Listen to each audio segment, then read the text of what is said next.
ibadah raya sekolah minggu Betani Kids bersama saya Kak Sarje dan Rafa dan Basko dan Kenneth. Nah, adik-adik semua, pagi hari ini saya percaya semuanya sehat kuat itu karena pertolongan siapa? Tuhan Yesus. Dan saat ini semuanya, sebelum kita memulai ibadah kita pada pagi hari ini, ayo siapkan alat tulis kalian, siapkan pulpen, pensil, Alkitab kalian, dan siapkan hati kalian untuk memuji Tuhan. Semuanya siap? Siap. Oke, puji Tuhan. Kita akan memulai ibadah kita. Mari semuanya adik-adik, kita akan memulai ibadah kita. Lipat tangan kalian, tutup mata kalian, kita berdoa bersama-sama. Tuhan Yesus, kami mengucap syukur buat pagi hari ini. Kekuatan, kesehatan boleh menjadi bagian kami. Dan hari ini Tuhan, oleh karena anugerah-Mu, kami mau memuji, memuliakan nama-Mu. Berkati setiap kami Tuhan, berkati anak-anak sekolah minggu, baik yang ada di tempat ini maupun yang ada di rumah. Mari Tuhan berikan mereka roh sukacita untuk memuji, memuliakan nama-Mu Tuhan Yesus. Kami siap memuji Tuhan. Yang siap memuji Tuhan sama-sama katakan amin. Puji Tuhan, tiba saatnya kita akan bersorak-sorai memuliakan nama Tuhan. Kita akan menyembah Tuhan. Semuanya siap memuji dan menyembah Tuhan? Siap. Siap. Puji Tuhan. Kita angkat pujian mengatakan rukun cinta satu sama lain. Siap.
semuanya, kita akan mendengarkan firman Tuhan. Kita akan mendengarkan apa yang menjadi pesan Tuhan buat adik-adik semua. Sebelum kita mendengarkan pesan firman Tuhan, kita angkat pujian yang mengatakan baca kitab suci doa tiap hari.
Shalom, selamat pagi. Saat ini kita akan mendengarkan firman Tuhan. Mari semuanya lipat tangan, tutup mata, tunduk kepala, kita mau berdoa. Tuhan Yesus, terima kasih untuk penyertaan-Mu bagi kami. Saat ini kami akan mendengarkan firman Tuhan.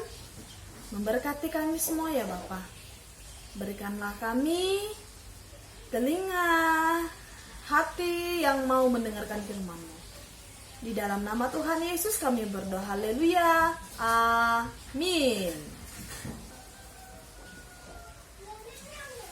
Pagi hari ini kita akan belajar firman Tuhan di dalam Lukas pasal 16 ayat yang pertama sampai ayat yang ke-13. Lukas pasal 16 ayat yang pertama sampai ayat yang ke-13. Jika sudah mendapatkannya, yang bisa membaca, mari kita baca sama-sama. Yang belum bisa membaca, dengarkan firman Tuhan yang akan kami baca, bahkan yang akan kakak bacakan. Lukas pasal 16 ayat yang pertama sampai ayat yang ke-13. Perumpamaan tentang bendahara yang tidak jujur.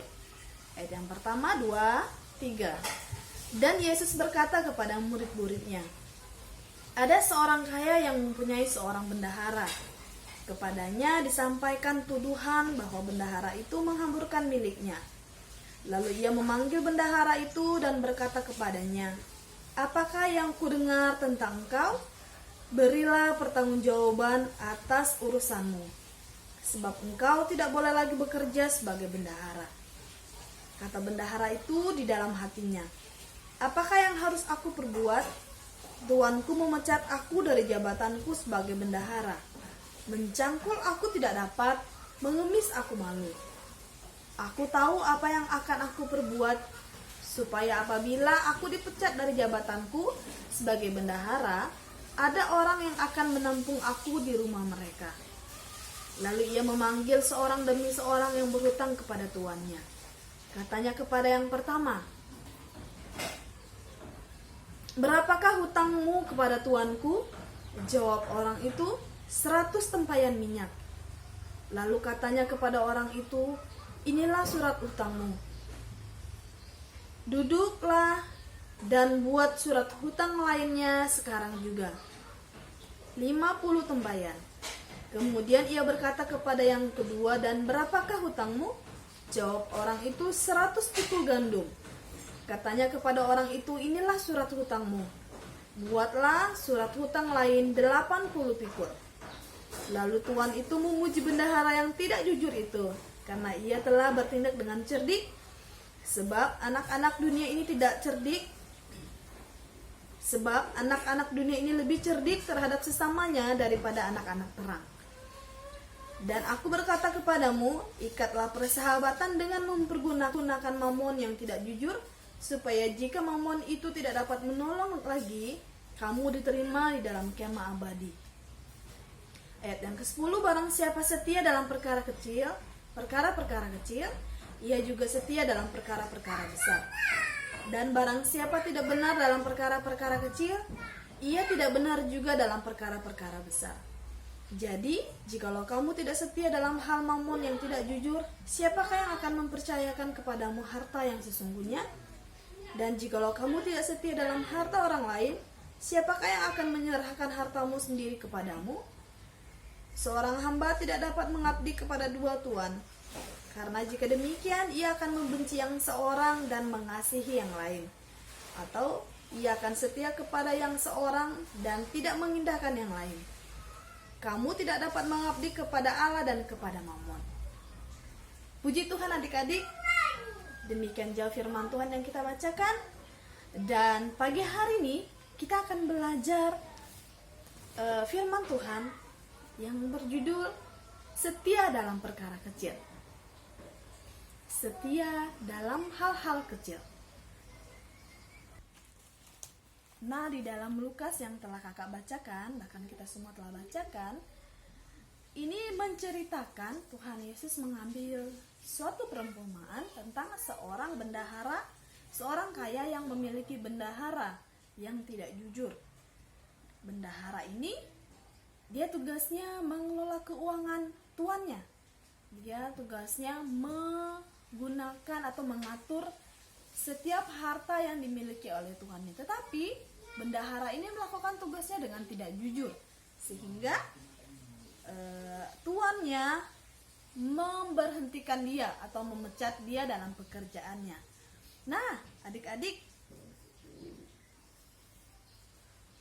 hari ini kita belajar untuk bertanggung jawab. Jangan seperti bendahara yang tidak jujur dalam dia mengelola keuangan tuannya. Hari ini kita belajar harus jujur. Kita belajar untuk bertanggung jawab, untuk setia, dan untuk jujur dalam hal-hal kecil. Apapun itu.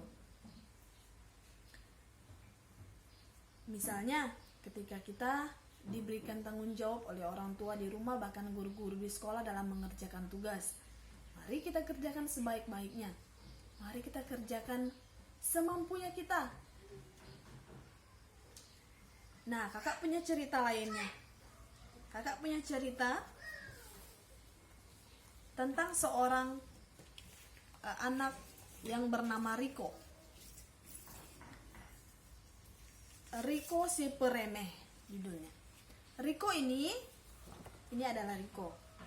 Riko dia tinggal bersama orang tuanya bahkan saudara-saudaranya. Dan Riko memiliki seorang teman bernama Andi.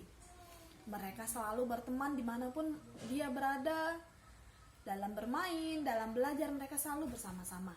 Nah, adik-adik seperti biasa, mereka turun sekolah sama-sama. Mereka pergi ke sekolah, bahkan belajar di sekolah bersama-sama. Nah, hari itu di sekolah, di dalam kelas, guru mengingatkan mereka untuk belajar, karena mereka akan 2 minggu lagi mereka akan mengikuti ulangan.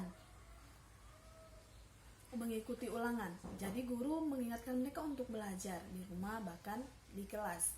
Nah, mulai sejak itu ketika setelah guru sudah menyampaikannya, semua murid-murid, semua teman-teman sekelasnya Riko, mereka termasuk si Andi, mereka mulai belajar dengan sungguh-sungguh. Mereka mulai mengerjakan tugas-tugas yang diberikan guru dengan sungguh-sungguh. Namun berbeda dengan si Riko. Riko malas belajar. Dia malah bermain, dia malah lebih asik untuk bermain HP, bermain apapun itu, dia lebih bermain daripada belajar. Nah, suatu hari si Andi mengajak si Riko untuk belajar. Suatu hari si Andi mengajak si Riko untuk belajar. Tetapi apa yang si Riko katakan kepada si Andi, dia katakan, saya tidak mau belajar. Kenapa saya harus belajar, Mak? Sedangkan hari ulangan 2 minggu lagi. Saya masih memiliki 1 minggu untuk belajar, kata si Riko kepada si Andi. Nah, si Andi pulang dengan bersedih hati karena si Riko tidak mau belajar bersama-sama dengan si Andi. Nah, adik-adik, apa yang terjadi? 2 hari kemudian ketika mereka mengikuti ulangan di kelas, semua murid-murid, semua teman-temannya mengerjakan ulangan dengan teliti. Mereka mulai diam, mengambil kertas, kemudian mereka mengerjakan ulangan yang diberikan. Kemudian apa yang si Riko? Tetapi apa yang si Riko lakukan? Nah, adik-adik, ini adalah Riko. Dia tidak bisa mengerjakan ulangan soal yang diberikan oleh guru. Dia gelisah di tempat duduknya, dia tampak gelisah, dia menoleh ke kiri bahkan ke kanan. Nah, dia tidak bisa mengerjakan soal ulangan yang diberikan oleh guru-guru di sekolah. Nah, adik-adik yang dikasihi oleh Tuhan Yesus Kristus, dari cerita si Riko ini, kita tidak boleh meremehkan hal-hal yang kelihatannya kecil, termasuk belajar. Guru sudah mengingatkan, teman-teman sudah mengingatkan untuk belajar. Riko tidak mau belajar, dia meremehkan hal-hal itu. Apa yang terjadi? Dia menyesal, dia tidak bisa mengerjakan soal-soal yang diberikan.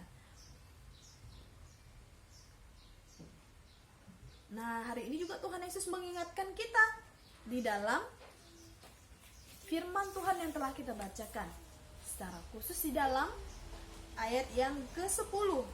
Lukas pasal 16 ayat yang ke-10 mengatakan, barang siapa setia dalam perkara-perkara kecil, ia setia juga dalam perkara-perkara besar. Dan barang siapa tidak benar dalam perkara-perkara kecil, ia tidak benar juga dalam perkara-perkara besar. Nah, adik-adik, kita harus bertanggung jawab dalam hal-hal atau perkara-perkara kecil. Mungkin kita harus bertanggung jawab dalam hal mungkin di rumah. Kita harus membersihkan rumah, menyapu, mencuci piring. Itu adalah hal-hal yang biasa kita kerjakan. Mari kita kerjakannya dengan sungguh-sungguh. Jangan menyepelekan, gitu ya. Jangan menganggap nanti aja begitu. Nanti pekerjaan itu semakin menumpuk-menumpuk. Ya, adik-adik, firman Tuhan ini mengingatkan kita bahwa kita harus bertanggung jawab dalam hal-hal kecil. Kita harus setia. Jika kita setia, Tuhan akan memberikan kita tanggung jawab yang lebih besar lagi. Dan kita akan semakin dikasihi oleh Tuhan Yesus Kristus. Nah, adik-adik, siapa yang mau bertanggung jawab, siapa yang mau setia, siapa yang mau jujur, lambaikan tangannya. Tuhan Yesus mengasihi kita semua. Nah, adik-adik, ayat hafalan di minggu ini dalam Lukas pasal 16 ayat yang ke-10. Bagian A. Sama-sama kita hafal ya. Lukas pasal 16 ayat yang ke-10. Barang siapa setia dalam perkara-perkara kecil, ia juga setia dalam perkara-perkara besar. Sekali lagi. Barang siapa setia dalam perkara-perkara kecil, ia juga setia dalam perkara-perkara besar. Nah, adik-adik, sebelum kakak mengakhiri firman Tuhan di pagi hari ini, kita akan membuat kreativitas. Kakak mengajak adik-adik untuk membuat kreativitas, yaitu membuat siput. Kita membuat siput seperti ini. Yang kita butuhkan adalah kertas, pulpen atau pensil, dan pewarna.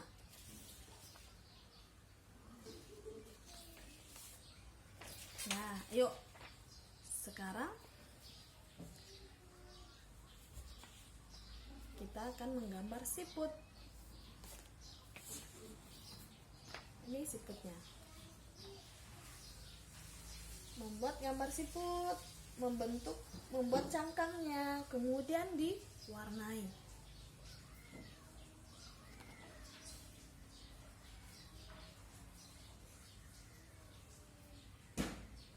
Nah, adik-adik, kita belajar dari siput di dalam Lukas pasal 16 ayat 1 sampai 13.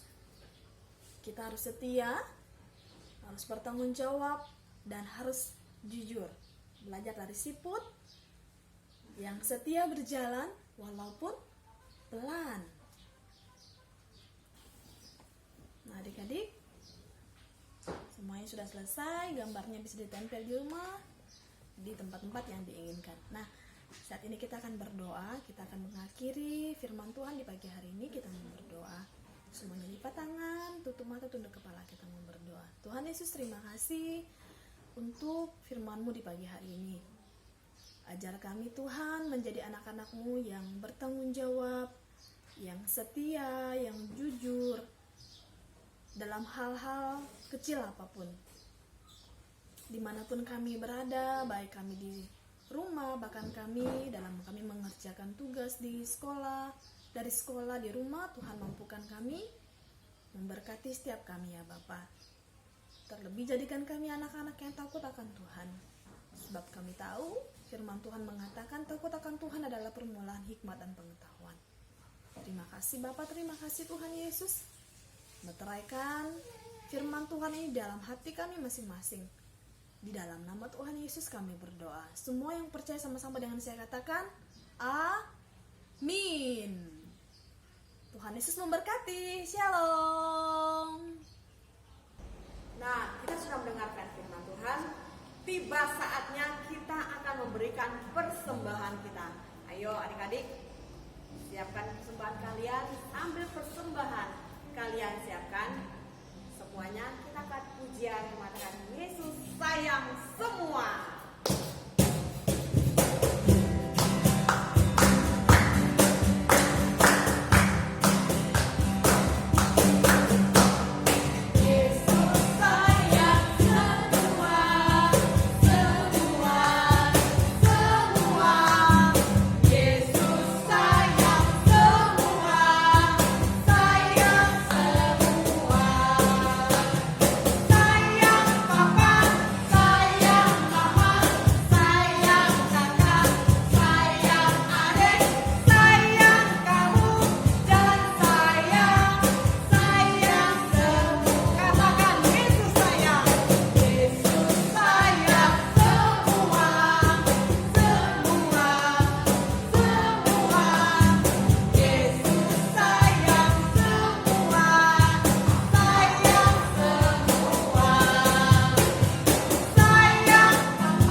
Pagi hari ini semuanya tetap dalam hadirat Tuhan. Kita angkat pujian dan mengatakan terima kasih Tuhan.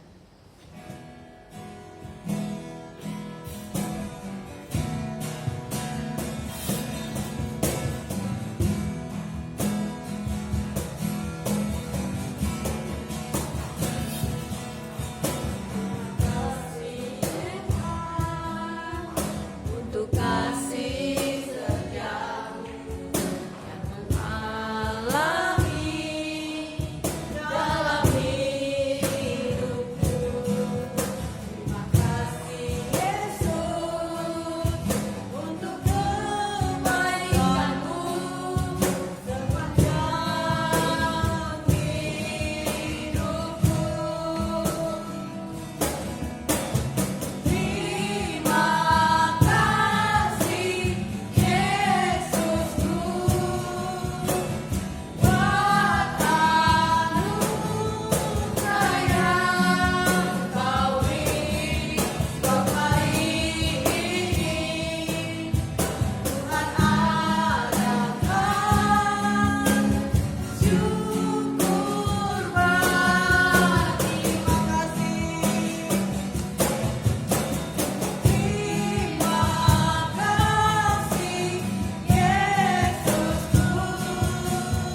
Puji nama Tuhan adik-adik, kita bersyukur kita sudah mengikuti ibadah dari awal hingga berakhir ibadah kita, dan kita akan berdoa, kita akan menyerahkan seluruh kehidupan kita di minggu yang baru. Mari kita tunduk kepala dan kita berdoa. Tuhan Yesus, terima kasih sudah pelihara dan memberkati kami di dalam ibadah kami di pagi hari ini. Kiranya apa yang boleh kami lakukan, pujian dan penyembahan yang kami naikkan, memuliakan nama Tuhan, dan biarlah setiap kebenaran yang kami boleh terima, kami boleh lakukan dalam setiap kehidupan kami. Terima kasih Tuhan Yesus, memberkati semua anak-anak-Mu yang sudah mengikuti ibadah pada pagi hari ini. Memberkati di dalam setiap pertumbuhan rohani mereka. Jadikan mereka menjadi anak-anak yang takut akan Tuhan, anak yang hidup di dalam kebenaran dan anugerah Tuhan. Kami mau berdoa, menyerahkan kehidupan kami di minggu yang baru. Tuhan memberkati anak-anak-Mu, berikan mereka kekuatan, kesehatan, perlindungan. Kemanapun mereka keluar masuk, apapun yang mereka lakukan, Tuhan Engkau menjaga, melindungi, dan memelihara. Kami mau berdoa di dalam keberadaan mereka selama beberapa waktu mereka harus belajar di rumah akibat pandemi virus corona. Dalam nama Yesus, Tuhan memberikan anak-anak-Mu hikmat, memberikan mereka kepintaran, memberikan mereka kemampuan untuk menerima setiap pelajaran yang boleh diterima dan biar diberikan, dan biarlah lewat pelajaran yang boleh diberikan boleh menambah pengetahuan yang baru.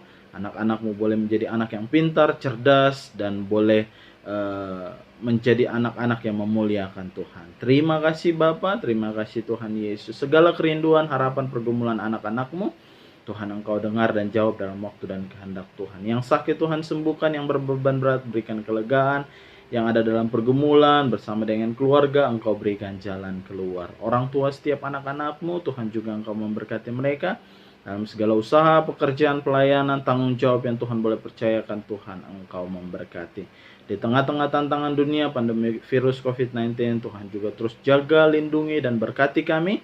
Dan kami mohon anugerah-Mu, pulihkan bangsa kami, pulihkan kota kami, pulihkan dunia dari virus corona, sehingga kami boleh beraktivitas dengan baik, dengan bebas, tanpa ada kekhawatiran tentang virus ini. Dalam nama Yesus, Tuhan pulihkan kami dan Tuhan pulihkan bangsa kami. Kami terus berdoa untuk para perawat sebagai garda terdepan, tim medis. Tuhan Engkau memberkati mereka, melindungi keluarga mereka. Biarlah lewat pelayanan mereka boleh memuliakan nama Tuhan, mereka boleh menjadi alat kesaksian, dan biarlah mereka boleh melayani sesama untuk memuliakan Tuhan. Kami mau berdoa, Tuhan Engkau juga buka jalan untuk setiap upaya-upaya pemerintah untuk mencari vaksin virus corona. Dalam nama Yesus berikan hikmat, dan biarlah vaksin boleh ditemukan dan boleh disebarkan dan boleh memberikan kesembuhan bagi setiap pasien yang terinfeksi oleh virus corona. Terima kasih Tuhan Yesus, terima kasih. Kami percaya Tuhan memberkati kami. Kami percaya Tuhan Engkau sudah memimpin kehidupan kami di minggu sebelumnya, dan kami percaya bahwa Tuhan juga akan memimpin kami di minggu yang baru. Berkati kami, berkati seluruh keluarga besar kami dimanapun mereka berada. Terima kasih Bapa, memberkati juga semua pelayan-pelayan yang sudah melayani pada pagi hari ini. Memberkati Kak Sarce, memberkati Kak Siwi, memberkati Kak Ani, memberkati Kak Sevi, memberkati Kak Elia, memberkati adik Kenneth, memberkati adik Vasco dan Rafa, bahkan semua anak-anak-Mu yang mengikuti ibadah di pagi hari ini. Tuhan Engkau memberkati kami, dan Tuhan pakai kami di setiap kesempatan-kesempatan yang Tuhan boleh percayakan, dan kami boleh memberi hidup kami untuk memuliakan Tuhan. Terima kasih Bapa, terima kasih Yesus. Kami bersyukur, dan kami akan mengakhiri seluruh rangkaian ibadah kami pada pagi hari ini, dan kami alaskan setiap doa kami di dalam nama Tuhan Yesus yang adalah Tuhan dan Juru Selamat kami yang hidup. Haleluya, amin. Haleluya, puji nama Tuhan. Adik-adik yang dikasih oleh Tuhan, kita bersyukur kita sudah mengikuti ibadah dari awal hingga berakhirnya ibadah sekolah minggu pada pagi hari ini di dalam pimpinan Tuhan. Terima kasih untuk semua adik-adik yang sudah mengikuti ibadah pada pagi hari ini. Kiranya kita semua boleh menikmati berkat Tuhan lewat pujian penyembahan, dan kita boleh menikmati berkat Tuhan lewat kebenaran yang sudah disampaikan. Adik-adik yang dikasih oleh Tuhan, kita akan kumpul lagi minggu depan di rumah masing-masing ya. Kita akan beribadah secara online, kita akan mengikuti ibadah sekolah minggu pada minggu depan. Oleh sebab itu, kembali lagi Kak Jitro ingatkan untuk kita menyiapkan diri kita, menyiapkan hati kita untuk diisi oleh kebenaran firman Tuhan dan menikmati hadirat Tuhan pada minggu depan. Adik-adik yang dikasih oleh Tuhan, Kak Jitro juga mau mengumumkan bahwa pada tanggal 28 November kita akan bersama-sama mengikuti Natal sekolah Minggu Bethany Kids Tanjung Selor. Tetapi untuk momen kali ini di tengah-tengah pandemi virus corona, kita tidak akan secara langsung melaksanakan ibadah Natal, atau kita tidak secara langsung berkumpul dengan teman-teman kita, tetapi kita akan bersama-sama mengikuti ibadah Natal secara virtual. Semua akan dipersiapkan, oleh sebab itu adik-adik siapkan diri adik-adik. Tanggal 28 November kita akan mengikuti ibadah Natal Sekolah Minggu Bethany Kids secara virtual, dan kita akan dilayani oleh hamba-hamba Tuhan yang akan memberkati kita pada ibadah Natal tersebut. Adik-adik yang dikasih oleh Tuhan, Kak Jitro mau terus ingatkan adik-adik di tengah-tengah tantangan dunia ini, pandemi corona, Kak Jitro berharap Tuhan menolong kita semua. Doa Kak Jitro, Tuhan memberkati kita semua. Doa Kak Jitro, Tuhan melindungi kita semua. Doa Kak Jitro, Tuhan memimpin kehidupan kita, menjauhkan kita dari segala sakit penyakit, terlebih virus corona. Dan adik-adik yang dikasih oleh Tuhan, tetap ikuti protokol kesehatan. Jangan lupa cuci tangannya, pakai maskernya, jangan lupa keluar masuk, tetap menjaga kebersihan diri. Dan doa Kak Jitro, Tuhan terus melindungi adik-adik dimanapun adik-adik berada, bersama dengan seluruh keluarga besar, dan berkat Tuhan melimpah dalam hidup adik-adik. Dengan demikian, Kak Jitro juga mau mengucapkan terima kasih untuk Kak Sarti yang sudah memimpin pujian. Terima kasih untuk Kak Sevi dan Kak Elia yang sudah memainkan alat musik. Terima kasih untuk Kenneth, terima kasih untuk Vasco, terima kasih untuk Rafa yang sudah membantu di dalam pelayanan pada pagi hari ini. Terima kasih untuk Kak Siwi sebagai kameramen, dan Kak Ani juga yang ikut terlibat, serta semua yang ikut terlibat, terlebih adik-adik yang sudah mengikuti pelayanan pada ibadah pada pagi hari ini. Kiranya Tuhan Yesus memberkati kita semua. Dengan demikian, Kak Jitro pamit. Tuhan Yesus memberkati kita semua. Shalom. Kau